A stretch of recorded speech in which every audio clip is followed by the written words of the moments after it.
Welcome back to another episode of MotoGP Mac, and today we're going to talk about the upcoming two-day test that is going to kick off in Qatar tomorrow. Now, unfortunately, the test is not televised, so we can't see any action. I would suppose that we will see it on the timing, but again, there's going to be no, say, TV coverage of the test. But a few things that I would definitely expect to see tomorrow. I would think that Ducati will come out with some sort of new aero fairing over the course of the test.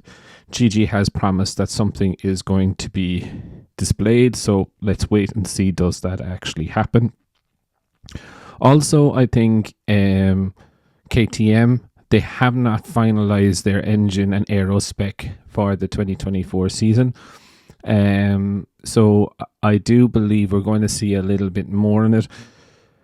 For Aprilia, I think they're almost there. I think, Maverick needs to figure out what he wants to do. He was and seemed to be a little bit undecided towards the end of the Sepang test with going back to the old style fairing. So it will be interesting to see what exactly happens there for Aprilia and Maverick Vinales. Yamaha, I don't actually expect too much. I think they're locked into their aero that they're going to run for the 2024 season opener anyway. But again, Bartoloni, who has been making waves behind the scene and touching areas of the Yamaha that probably haven't been touched in years, is definitely, things are on a positive side there. For Honda, I don't expect to see a lot of change aerodynamically or even with the engine. I think it's more time on the track, getting miles on the clock, if you know what I mean, to try and dial that bike in, get Luca Marini up a little bit more up to speed, and also Mir.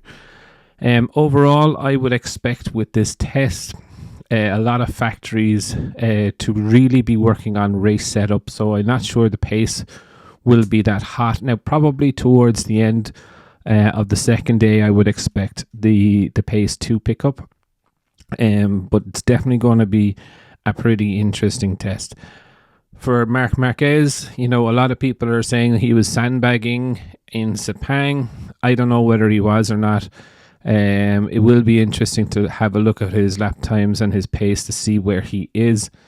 For Jorge Martin, again, he was one of the other Ducati riders that weren't really fully decided on the aero. He kept flip-flopping back on the third day of a test,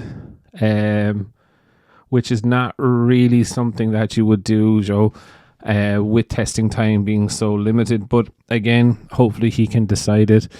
It will be interesting, as I mentioned as well, for Bezzecchi, who didn't really get on with the GP23 in Sepang.